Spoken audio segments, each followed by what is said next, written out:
Okay, folks, let me be brutally honest with you here for a minute. I might have bitten off a little more than I can chew on this one. I mean, there's dents, and then there's this thing, but it's also pretty damn interesting in an absurd sort of way. So, I'm writing this script hoping this can all fit in one episode, but it probably won't, so let's not all flip out all at once when and if it does, okay? Okay.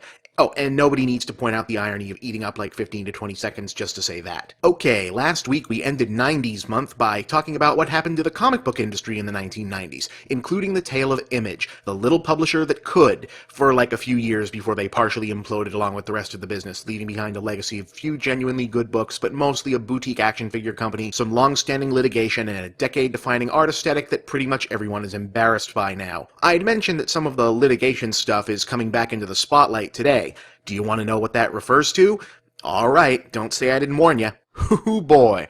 Comics are weird. So, Marvel Comics has a big event miniseries getting underway right now called Age of Ultron. Ultron being a long-standing Avengers nemesis who, you know what, we don't have the time. He's a robot and he's bad. Anyway, as is customary in marketing big events in comics, they're already spoiling parts of it in the mainstream press. One such, no longer a spoiler, Sandman creator Neil Gaiman will be involved in the finale. That in and of itself isn't the big deal. Gaiman's written a bunch of stuff for Marvel. The big deal, at least the big deal we know about as of now, is that one of Gaiman's original characters, originally published by a different company, is being officially incorporated into the Marvel Universe. And that character is Angela.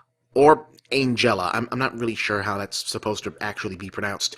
Yes, Angela, a minor supporting player from early 90s Spawn comics, a buxom, demon-hunting angel who's somehow even more uninteresting than her generic Vallejo-esque barbarian queen design would imply. So why is this supposed to be a big deal? I mean, since not even people who are really nostalgic for early 90s Image books tend to give a shit about Angela? Well, to explain that, we've got to go back to 1940. Yeah, 1940, 70 years ago, and way before basically any of the principal players in this little drama were even born. Told you this was going to be interesting. Hey, remember this guy? We did an episode about him. His name is Captain Marvel, and at one point he was the most popular superhero in the world. Then DC Comics sued his publisher Fawcett Comics on the ground that he was kinda sorta an obvious Superman ripoff, and they stopped publishing him in 1953. But while comics in general were already on the wane popularity-wise in the United States, in the United Kingdom, reprints of Captain Marvel stories were selling pretty well, and their publisher didn't want to lose out on that money. So British comics legend Mick Anglo was conscripted to create a quote-unquote new character who'd have pretty much the same basic backstory, supporting cast, and setup as Captain Marvel, but be just different enough so they weren't breaking any copyright laws. They called this character Marvelman, and his stories remained popular in the United Kingdom and throughout Europe and even South America for about a decade after that, fueling the imaginations and fandom of a generation of future comics professionals in those countries. One such future icon? Alan Moore. Come on, we're talking about comics biz skullduggery. You knew he was going to turn up eventually. In 1982, Moore started writing a reimagined Marvelman series for comics publisher Warrior that was pretty much ground zero for the dark, hard-edged reworkings of traditionally whimsical superhero fare that would come to define a big part of his early career. In 1985, Eclipse Comics picked up the rights to the franchise, republished and colorized the Warrior issues for North America, and brought Moore on to continue the series for 15 more issues that, at the time, represented some of the darkest and most violent stuff anyone had ever seen in a superhero book. Oh, and they changed the name of the book and the lead character to Miracleman to avoid getting into a scrape with Marvel Comics. Then Neil Gaiman entered the picture, taking over Miracleman for a planned epic series of multi-volume stories that only went half completed because Eclipse went out of business in 1994. In any case, the rights to the back issues of Miracleman wound up divided into percentages among various writers and artists who'd been connected to it, while the actual rights to the character were presumed to still reside within the holdings of the now defunct Eclipse Comics. Subsequently, much of the various creators' percentages found their way collectively into Gaiman's hands, while the remains of Eclipse were purchased by Todd McFarlane, at the time one of the founding fathers of Image Comics and the creator of the company's big runaway hit Spawn. And that's where we're gonna have to leave it this week, kiddos. Yeah, turned out this really was that dense. What do Neil Gaiman and the convoluted history of Marvelman, aka Miracleman, have to do with Image Comics and Todd McFarlane? What does all of that supposedly have to do with Age of Ultron, and why is freaking Angela so central to it? Next week, it'll all become clear. Ish. Kinda.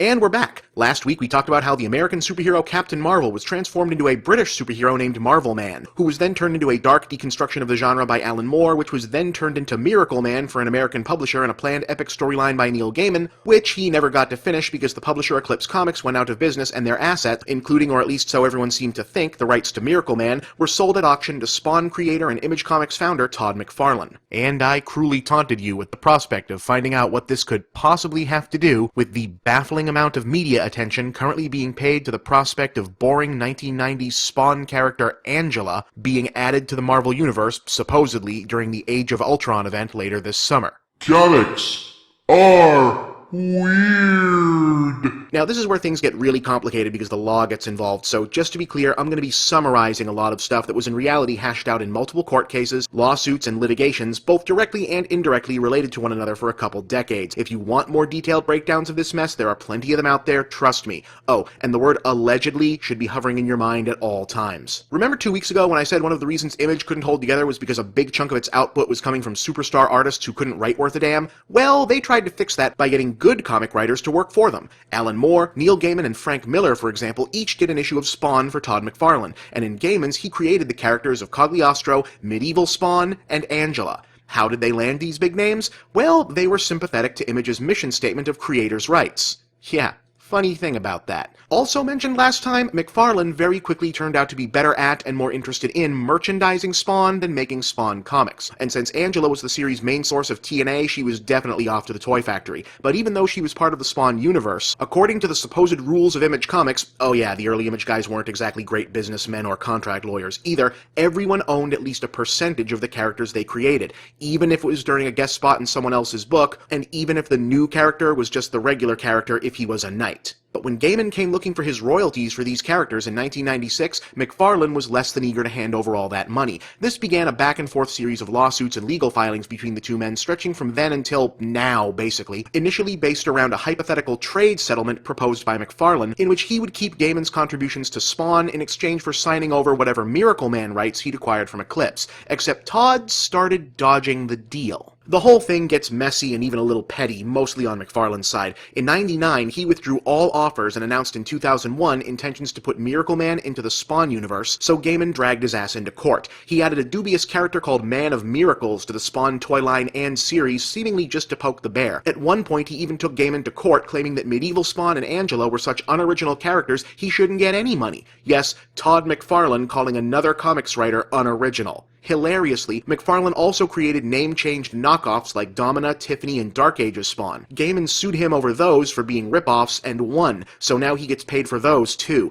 In fact, though McFarlane kept on appealing and contesting, the vast majority of legal battles kept going Gaiman's way, though he never actually pulled the trigger on just taking Miracleman and the money and walking away.